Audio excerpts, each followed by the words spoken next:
박근혜 대통령이 오늘 오후 2시 30분 제3차 대국민 담화문을 발표했습니다. 박 대통령은 대국민 담화를 통해 최근에 벌어진 사건들로 인해 마음 아파하는 국민들께 사과드린다며 임기 단축 등 자신의 거취 문제에 대해서는 국회의 결정에 따르겠다고 말했습니다. 또한 박 대통령은 자신은 모든 것을 내려놓고 물러나겠다는 말도 덧붙였습니다. 이에 덧붙여 최근 불거진 사건에 대한 경위는 빠른 시일 내에 정리해서 밝히겠다고 말하며 담화를 마쳤습니다. 고병원성 AI 바이러스가 전국 곳곳에 퍼지며 기승을 부리고 있습니다. 이번에 확산되고 있는 바이러스는 작년까지 국내에 출현하지 않았던 H5N6형 바이러스로 사람과 차량을 통해 다른 지역으로 전파되는 양상을 보이고 있습니다. 방역당국은 야생철새의 분변에서 고병원성 AI 바이러스가 검출됐지만 가금류 사육 농가에서 발생한 것이 아니라며 초동 대처에 미흡함을 보였습니다. 한편 현재 지방자치단체와 가금류 농가들이 방역에 나섰지만 이미 살처분된 닭과 오리는 100만 마리를 넘어섰습니다. 우리나라에서 소득 상위 0.1%에 드는 기준은 연봉 3억 6천만 원인 것으로 나타났습니다. 한국노동연구원이 국세청과 고용노동부의 자료를 분석한 결과 소득 상위 0.1%에 드는 기준은 연봉 3억 6천만 원으로 0.1%에 드는 최상위 계층 10명 중 4명은 경영자인 것으로 나타났습니다. 2011년부터 2014년까지 직업별로 최상위 계층 비중을 살펴보면 관리자, 의사, 사업주 순이었습니다. 뿐만 아니라 최상위 0.1% 소득계층에 공무원과 서비스 종사자는 존재하지 않았고 극소수의 일부 기능직 근로자가 포함되어 있는 것으로 조사됐습니다.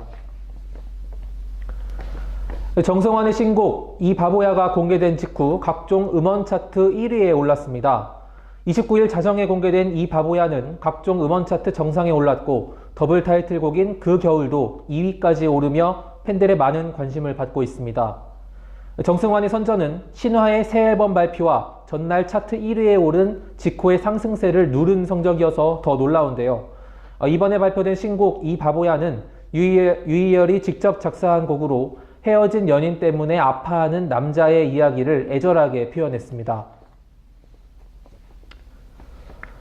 오늘 오전 대구 서문시장에서 화재가 발생했습니다. 소방 관계자에 따르면 오전 2시 8분께 대구에서 가장 규모가 큰 전통시장인 서문시장의 사지구 상가에서 대형 화재가 발생했는데요. 화재를 진압하는 과정에서 소방관 2명이 부상을 입었습니다. 대구시와 소방당국은 현재 사지구 상가 839곳 모두 탄 것으로 파악하고 있습니다.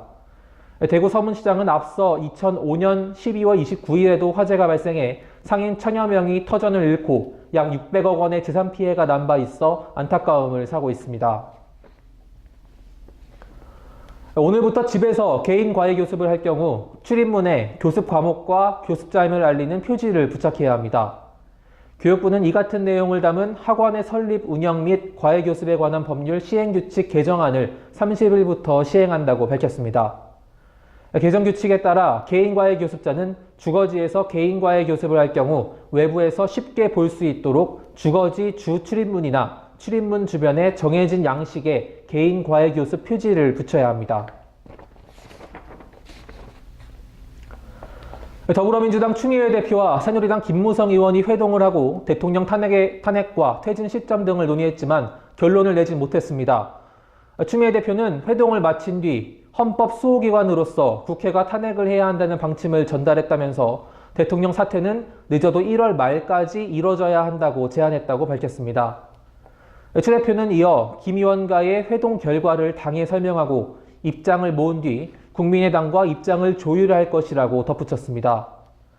김 의원은 이 자리에서 탄핵 절차를 밟더라도 헌법재판소 결정이 내년 4월 말쯤으로 예상되고 전직 국회의장 등 원로들도 4월 말 사퇴를 권유했다고 말했습니다. 또 4월 말 대통령 퇴임이 결정될 경우 굳이 탄핵으로 가지 않고 정치권이 합의하면 좋지 않겠느냐고 추 대표에게 제안했다고 설명했습니다. 조윤선 문화체육관광부 장관은 30일 최순실 씨가 설립한 K스포츠 재단에서 특정인의 사익 추구를 위해 재단의 돈이 쓰인 사실이 확인됐다고 밝혔습니다.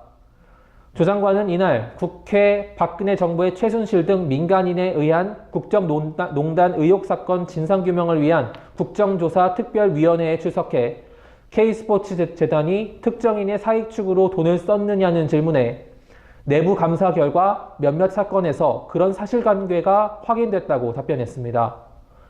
조 장관은 정확한 수치는 기억할 수 없지만 이 사건에 대한 검찰 수사가 시작되면서 문체부는 자녀 재산 동결을 명령하는 공문을 보냈다고 말했습니다.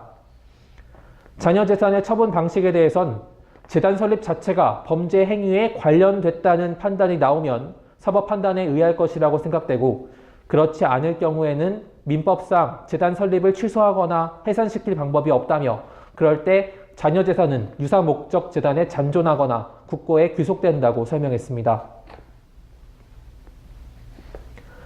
부실 기업의 부당 대출을 지시하고 지인 기업의 이권을 몰아준 혐의를 받는 강만수 전 산업은행장이 검찰에 구속됐습니다.